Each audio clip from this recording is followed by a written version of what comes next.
I'm sitting here with Scott Lobdell. I am sitting here with you. All right. And you, who's ever watching this. What got you into writing? I was originally went to school for psychology, and I realized as I was studying that everybody had a problem, and I wasn't the type of person that wanted to listen to a lot of problems, and I thought really bad attitude for a psychologist. So I was intrigued by this notion of conflict resolution, and then I thought, well, actually that's kind of what every story is. So if I were to write, you know, whether it's a movie or comics or anything, yeah, that's all that is conflict resolution anyway. So it gave me the ability to kind of work through the stories that I wanted to work through as opposed to other people's stories. So that's kind of where it started, and then that was it. What got you into the comic book industry? I was about 17 years old when I was given my first comic. I was in intensive care. I had a lot of lung surgery and stuff. And so the very first time I remember reading comic books, I didn't read it like, oh my god, this great character, he's doing this, he's doing that.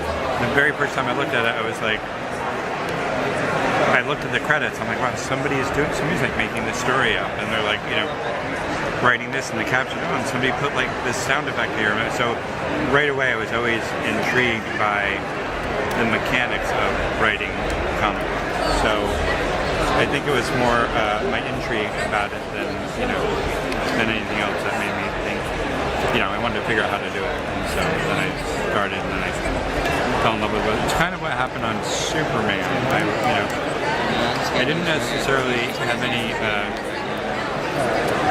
affinity for Superman per se, but then when I started examining him, and now that I'm writing him, I'm like, I just find him terribly, terribly fascinating. That's fantastic. I'm trying to figure out how he works. So. What was your first writing gig? My first writing gig, well, my very not necessarily in comics, but Starlog magazine hired me to interview Penny Marshall for the movie Big. And so I did that. That was fun. That must have been pretty awesome. Yeah, and at the time she was still relatively. She wasn't that far removed from her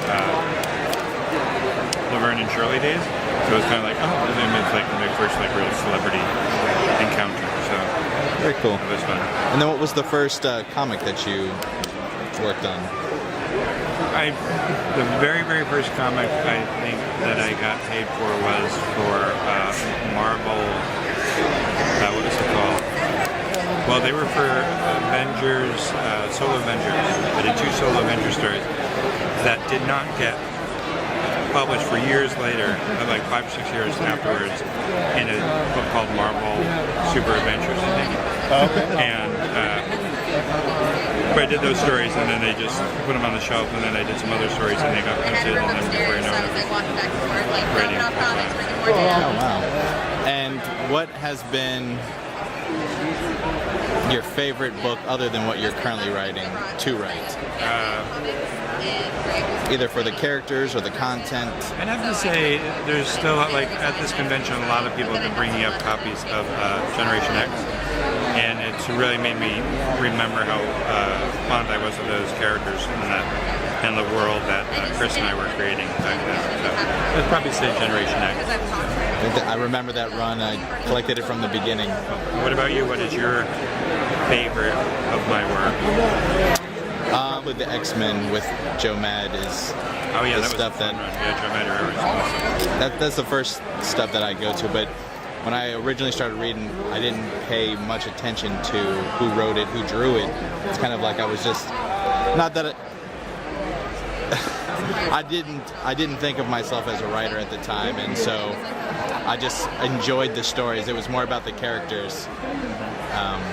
So I just like, this was great stuff. And now that I look back, I say, oh my gosh, you wrote you wrote the stuff that I enjoyed so much. So thank you. I appreciate that. People who want to become writers or get into the comic book industry, what would be the biggest thing that you've learned over the years, or an advice to... Just to not give up. I always said that either I was going to give up or Marvel was going to give up, and they gave up and took me in. And so So really, I think that's what it comes down to. It's just not giving up until where you want to be. Is there anything that you've learned that you wish someone would have taught you or told you about writing or comics or character development or something that you... No, not that I can think of. I mean, I enjoyed the... part of the fun about comic books is it is a very learn-as-you-go thing, because it's not like movies and TV where you can take a screenwriting course and, you certainly there are courses, but I think that with comic books you kind of learn as you go. So. And what would you say is the most important factor that you believe a comic book should have from a writer's aspect? I don't know. I think there's different stories. I mean, some are, I just did an issue of Superman, which was mostly Orion and Superman beating each other up, but it just needed to be that. It just needed to be a knockdown, drag-out fight between the two of them. And then there are other issues where I'll just spend time, two characters on a rooftop talking about, how sad their lives are, and the only action is a hug. So I don't think there's one thing that all stories have to have. I think it's just have to be true to whatever story you're telling. Any advice that you'd like to give people starting off, other than not to give up and be persistent? I would just let as many people read your work as you can, even if it's friends and family, and to listen to what they're saying, because a lot of times people have more ideas in their head than they make it out on paper.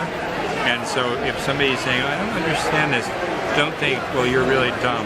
Think, oh, well, maybe I didn't put down enough information for the reader. So last thing, what is the greatest critique of your own work that you've received from either other writers or publishers or Stanley that helped once you? wrote a letter to Marvel in the earliest days when he saw my credits in the book, and he wrote a poem to Mark Grunwald, and it said, "Who the hell is Scott Lobdell?